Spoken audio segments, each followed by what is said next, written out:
Looks like we're there. Good afternoon, Not quite everybody. yet. Oh, Okay. it's there we go. Yes, All sir. right. Hello, everyone. My name is Richard Weil, and I'm the principal and owner of National Restaurant Consultants. And this is the NRC Helpful Moment number 150 as we celebrate the new year. Happy New Year to you all. Enough of that antics. But last week I was in a Santa hat as we wished everyone a happy holiday. We hope you all have had a happy holiday so far. And wherever you are, you're healthy and safe. The NRC Helpful Moment today, we're joined by several of our team from the NRC. We have our senior consultant, Sandy Clark, who's in Denver, James Rinker, who's up in the Northwest near the Seattle area, and then Bob Brickles is here in the Denver area as well. Unfortunately, Dave Kinchelow and Jared Flowers were not able to join us. They were with a client today in a meeting, and just one of those things. It's the show goes on in the food service and hospitality industry. So today's topic is various, but I'm going to chat a little bit about that we talked about last Wednesday, that QR codes and the contactless and touchless payments, as well as the contactless QR code menus, is something that's being debated.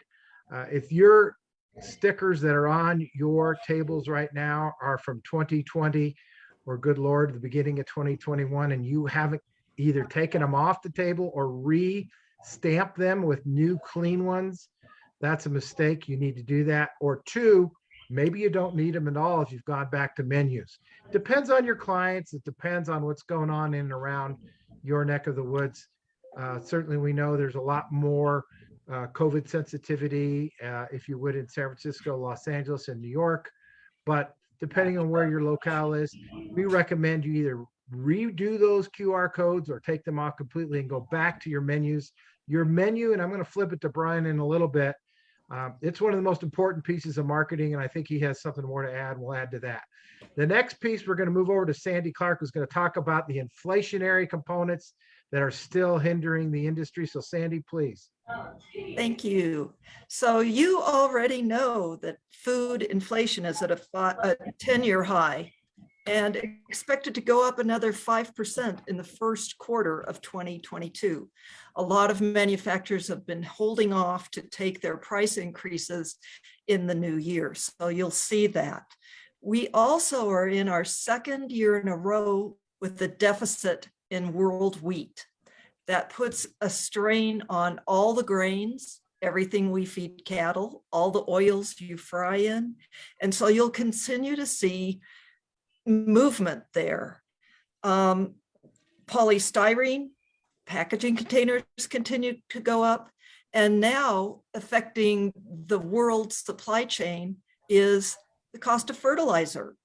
Fertilizer, the ammonia, is manufactured and takes energy and has gone up from $100 a ton now to $1,000 a ton. So we've talked about the transportation, we've talked about trouble finding labor, and now we're even having trouble fertilizing the crops that we have. So hold on to your hats and do what you do well, and that is keep an eye on your menu pricing, keep an eye on your portions, keep an eye on your food cost. Make sure you stay ahead of this piece because inflation is not slowing down as we enter the new year. Thank you, Sandy. And Sandy is a supply chain expert, as we've had Sandy on during our 150 episodes. I'm going to say at least a half a dozen times or more. And take heed to what she says. She studies this thing every day, and she is an expert. Next, I'm going to go ahead and flip over to James Rinker real quick, and then we'll go on to Bob. But James is up in the northwest part of the country, and certainly Washington State, Oregon, and even Western Idaho have seen all kinds of things go on when it comes to not only COVID, but the Delta and now the Omicron variant. James, welcome. Thank you so much. Things are still heating up here, and obviously masks are still required to getting to the table and entering the restaurants and other businesses. And we're also still seeing labor and staffing issues up here. I know that just Washington's minimum wage went up to $14.49 an hour And even McDonald's is paying like 15 an hour just to get people to come in and work and to try and take people from other people. So, I mean, it's, even restaurants they're having modified days and hours because of staffing levels. So it's still pretty tough to run a restaurant up here, but a lot of them are still doing it very well and it's still taking care of the customers. I know that they've also, some of the cities are taking away of the street dining. And even some of them are saying that if you want to still do it, we're going to charge you, anywhere from like $1,000 a month on up, just to, whether it be to get extra income that they're losing through parking, parking meters and other things like that. So it's still a tough day up here, and it's no different probably from anywhere else. But there are some people who are still doing a good job at it and still staying alive and still, taking daily checks and daily balances and making sure that, they're adjusting quickly to whatever they need to do to stay profitable and taking care of their guests.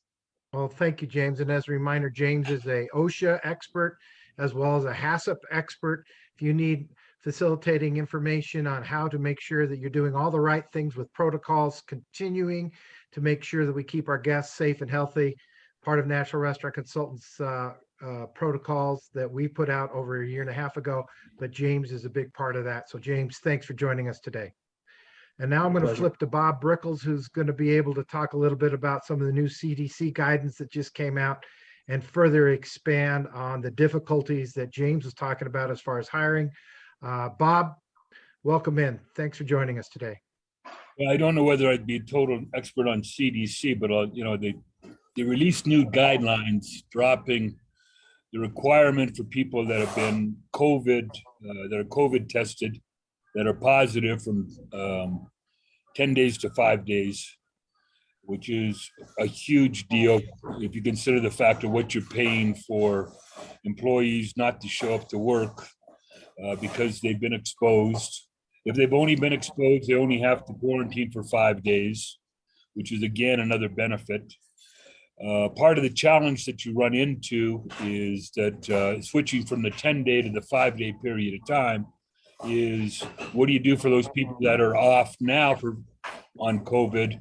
You can't call them up on day 6 and go like, hey, we changed the CDC guidelines, I need you back to work, even though that's what I'm doing. It's one of those things that you've got to do what you have to do to stay alive. And not all the government programs are thinking about the end user. I would tell you, though, moving on to the staffing arena, that there's only really one answer to it, and that is persistence is omnipotent. That's about the only thing that I can tell you, that you never, ever, ever give up. There was a time, when you used to be able to forecast your staffing and go, I need 50 or 70 employees, and then you're going to have this hiring and training process, and you're going to turn around and you're going to get to your number and you're all going to be sing kumbaya. Well, the fact of the matter is those people aren't there anymore. And persistence. There is no end game. You have to change your whole thought process of hiring to a staff level and create it so that it's a continuum of hiring. It never ends. And you keep on hiring, because candidly speaking, I don't know any concepts out there that are plus staff. Everybody's trying to make a buck, and January's around the corner. And I take a big breath and I say, yay, because we're all going to take a little break in sales. It'll calm down a little bit. It's a good chance to solidify your operations, a great chance to solidify your staffing. But let's not forget along the way that when we're in the recruitment mode, that it's all about who you're communicating to. You got to communicate to your customers. You got to communicate to your staff. You got to communicate to your managers that you're in a hiring mode and you're actively recruiting. Now, how do you communicate to customers? You put a little notice nobody can see in the store, or do you actually go on out and put something that's written correctly and put it on top of your menu so that everybody sees it? Do you offer incentives or bonuses for people to come on board? Do you offer stay bonuses for people that you hire? And, if they last 30 or 60 days, I'm sure everybody's out there is about done with people not showing up for the first day to work and trying to find ways just to keep them on the board. You got to make decisions too along the way. What are you going to pay these people? The old days where you're going to pay a minimum wage or, start them off at $15 to work on the kitchen, they may be long gone. They may be long gone. So you got to ask yourself, what's your option? You turn around and increase what you're going to pay these people? Or do you close your doors and put signs up to your customers saying that you can't service them because you haven't got enough people? It's a decision you've got to make. At the end of the day, I would tell you that you have to bring the staff on board. It's either that or just slowly but surely start closing your doors and whittling away on making any money to going to losing money till eventually you die. So you got to turn around, staff, recruit, pay what the game requires. You got to get the people on board and weather the storm. And thank God it's January in another week. Thank you, Bob. And I know you're in one of our clients' restaurants right now. I'm not sure where you're at, but I can tell from the background you're in one of them. But Bob lives this every day. He's the chief operating officer for a 5-unit chain, as well as his other duties with NRC. And thank you for all those great efforts and hard work that you do. And now I'm going to flip over to Brian, because I know he can add to some of this stuff here that our team has talked about today. So Brian. Absolutely. Thank you so much, everyone. Thank you, Richard, and Happy New Year to everyone. I'm going to try to keep this just as positive as possible, because things are just crazy right now, and who knows what the future holds. So there's just a couple of things that I want to touch on. Number one is that Richard did talk about menus and just how valuable they are. And what I've been seeing lately is that people are taking the time to set up online menus, which is great, right? Because who knows when we're going to have to really rely more heavily on those again. But don't get lazy about it, right? You've got this beautiful menu, and you understand that when you have great pictures, people tend to want to order more stuff, especially your appetizers, right? Your desserts, you make it look really great. They're more likely to order. Don't forget about that when it comes to the online systems. And I've seen more and more of these integrated online ordering process that have no pictures whatsoever.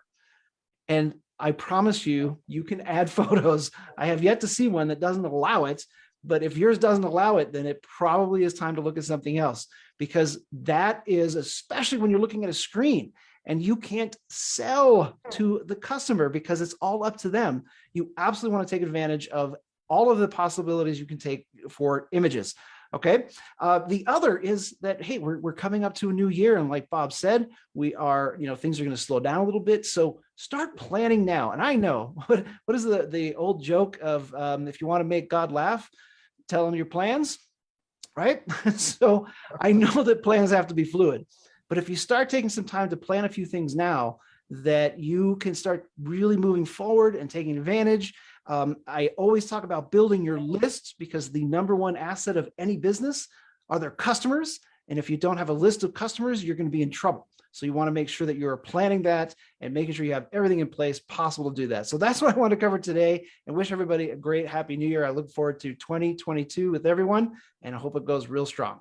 Well, thank you, Brian, Sandy, James, Bob. And again, on behalf of David Kinchelow and Jared Flowers, who weren't able to be here, the NRC Helpful Moment was just contrived out of the need to, when COVID hit in March of 20, we said to ourselves, what can we do to help? What can we do to be helpful? We think we have been. We've had incredible responses from these NRC Helpful Moments. This is a little longer than normal. It's our 150th. So ladies and gentlemen, we do wish you a Happy New Year, and most importantly, a safe and healthy New Year. So from Washington State to Phoenix, all the way Denver, throughout the country where our clients are all over North America, we appreciate the opportunity to serve you and wish you all Happy New Year. So I guess on 3, we'll just say Happy New Year from everybody here. 1, 2, 3. Happy Happy New Year. So long for now, everyone. Thanks.